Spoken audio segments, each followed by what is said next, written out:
ವಿಶೇಷ ಚೇತನರ ವಾರ್ತೆಗೆ ಸ್ವಾಗತ. ಸ್ನೇಹಿತರೆ, ಕಳೆದ ವಾರವಷ್ಟೇ ನಾವು ಗ್ರಾಮ ಪಂಚಾಯಿತಿ ಸಿಬ್ಬಂದಿ ನೇಮಕಾತಿ ಕುರಿತು ಮಾಹಿತಿಯನ್ನು ತಿಳಿಸ್ಕೊಟ್ಟಿದ್ವಿ. ಇವತ್ತು ಗ್ರಾಮ ಲೆಕ್ಕಾಧಿಕಾರಿಗಳ ಹುದ್ದೆಗೆ ಅರ್ಜಿ ಆಹ್ವಾನಿಸಿರೋ ಬಗ್ಗೆ ಸುದ್ದಿ ತಿಳಿಸ್ತಾ ಹೋಗ್ತೀನಿ. ನಮ್ಮ ಚಾನಲ್ ಹೊಸದಾಗಿ ನೋಡ್ತಾ ಇರೋರು ದಯವಿಟ್ಟು ಚಾನಲ್ ಸಬ್ಸ್ಕ್ರೈಬ್ ಆಗಿಲ್ಲ ಅಂದರೆ ಈಗಲೇ ಚಾನಲ್ ಸಬ್ಸ್ಕ್ರೈಬ್ ಮಾಡಿಕೊಂಡು ಈ ವಿಡಿಯೋಗೆ ಲೈಕ್ ಕೊಡಿ. ಪ್ರತಿದಿನ ನಮ್ಮ ಚಾನಲ್ ವಿಶೇಷ ಚೇತನರ ವಾರ್ತೆಯನ್ನು ತಪ್ಪದೇ ವೀಕ್ಷಿಸಿ.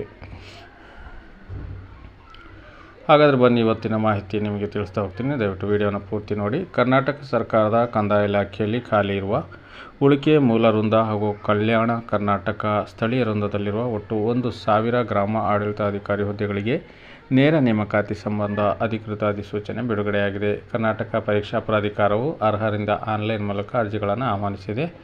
ಗ್ರಾಮ ಲೆಕ್ಕಿಗರ ಹುದ್ದೆಗೆ ಆಯ್ಕೆ ಪ್ರಕ್ರಿಯೆ ಲಿಖಿತ ಪರೀಕ್ಷೆ ಮತ್ತು ಸಂದರ್ಶನ ಎಂಬ 2 ಹಂತಗಳನ್ನು ಒಳಗೊಂಡಿರುತ್ತದೆ. ಪರೀಕ್ಷೆಯಲ್ಲಿ ಉತ್ತೀರ್ಣರಾದ ಅಭ್ಯರ್ಥಿಗಳನ್ನು 2ನೇ ಹಂತಕ್ಕೆ ಕರೆಯಲಾಗುವುದು. ನಂತರ ಆಕಾಂಕ್ಷಿಗಳ ಒಟ್ಟಾರೆ ಕಾರ್ಯಕ್ಷಮತೆ ಆಧಾರದ ಮೇಲೆ ಅಂತಿಮ ಆಯ್ಕೆ ಪಟ್ಟಿಯನ್ನು ಸಿದ್ಧಪಡಿಸಲಾಗುತ್ತದೆ. ಹುದ್ದೆಯ ಸಂಪೂರ್ಣ ಮಾಹಿತಿಯನ್ನು ನೋಡೋದಾದರೆ, ಹುದ್ದೆ ಹೆಸರು ಗ್ರಾಮ ಆಡಳಿತಾಧಿಕಾರಿ ಅಂದರೆ VA, ಗ್ರಾಮ ಲೆಕ್ಕಿಗ. ಹುದ್ದೆಗಳ ಸಂಖ್ಯೆ 1,000. ವೇತನ ಶ್ರೇಣಿ 21,400 ರೂಪಾಯಿಂದ 42,000 ರೂಪಾಯಿ. ಪಿಂಚಣಿ ಸೌಲಭ್ಯ ಪಿಂಚಣಿ ರಹಿತ NPS. ವಿದ್ಯಾರ್ಥಿ ಬಂಧು ಗ್ರಾಮ ಆಡಳಿತಾಧಿಕಾರಿ ಹುದ್ದೆಗಳಿಗೆ ಅರ್ಜಿ ಸಲ್ಲಿಸುವ ಅಭ್ಯರ್ಥಿಗಳು ದ್ವಿತೀಯ PUC ಅಥವಾ ತತ್ಸಮಾನ ಪರೀಕ್ಷೆಯಲ್ಲಿ ಉತ್ತೀರ್ಣರಾಗಿರಬೇಕು ಅಥವಾ CBSE ICSE ನಡೆಸುವ 12ನೇ ತರಗತಿ NIOS ನಡೆಸುವ ಅಥವಾ HSC ಅರ್ಹತೆ ಪಡೆದಿರಬೇಕು. 3 ವರ್ಷಗಳ ಡಿಪ್ಲೊಮೊ, 2 ವರ್ಷಗಳ ITI ಕೋರ್ಸ್ ಅಥವಾ 2 ವರ್ಷಗಳ ಯಾವುದೇ ವೃತ್ತಿ ಶಿಕ್ಷಣ ಡಿಪ್ಲೊಮೊ ಉತ್ತೀರ್ಣರಾಗಿರಬೇಕು. ಗ್ರಾಮ ಆಡಳಿತ ವೃತ್ತಿ ಶಿಕ್ಷಣ ಡಿಪ್ಲೊಮಾ ಅಂದರೆ JOC, JODC, JLDC ಉತ್ತೀರ್ಣರಾಗಿರಬೇಕು. ಗ್ರಾಮ ಆಡಳಿತಾಧಿಕಾರಿ ಹುದ್ದೆಗೆ ಅರ್ಜಿ ಸಲ್ಲಿಸುವ ಸಾಮಾನ್ಯ ಅಭ್ಯರ್ಥಿಗಳಿಗೆ ಗರಿಷ್ಠ 35 ವರ್ಷ ಮೀರಿರಬಾರದು. ಪ್ರವರ್ಗ 2A, 2B, 3A, 3B ಅಭ್ಯರ್ಥಿಗಳಿಗೆ ಗರಿಷ್ಠ 38 ವರ್ಷ ಮೀರಿರಬಾರದು. SC ST ಪ್ರವರ್ಗ 1 ಅಭ್ಯರ್ಥಿಗಳಿಗೆ ಗರಿಷ್ಠ 40 ವರ್ಷ ಮೀರಿರಬಾರದು.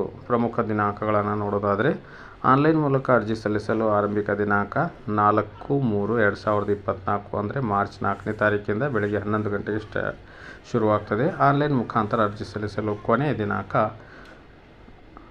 3/4 ನೋಡಿರಿ, 1 ತಿಂಗಳು ಕರೆಕ್ಟಾಗಿ ಟೈಮ್ ಕೊಟ್ಟಿದ್ದಾರೆ.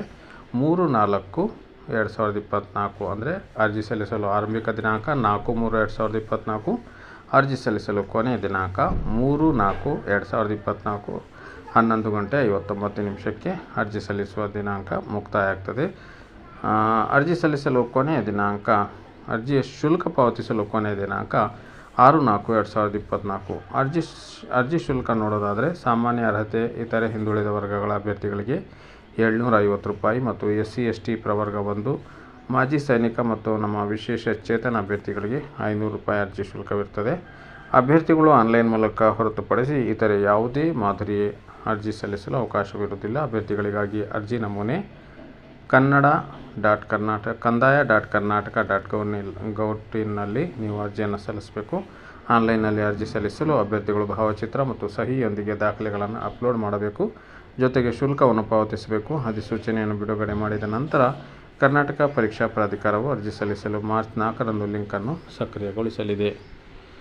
ಹೆಚ್ಚಿನ ಮಾಹಿತಿಗಾಗಿ ನಾನು ಡಿಸ್ಕ್ರಿಪ್ಷನ್ನಲ್ಲಿ ವೆಬ್ಸೈಟ್ ಲಿಂಕನ್ನು ಹಾಕಿರ್ತೀನಿ, ಅದರಲ್ಲಿ ನೋಡಿ ಹೆಚ್ಚಿನ ಮಾಹಿತಿಯನ್ನು ಪಡ್ಕೋಬೋದು. ಈ ವಿಡಿಯೋಗೆ ಲೈಕ್ ಇರಲಿ.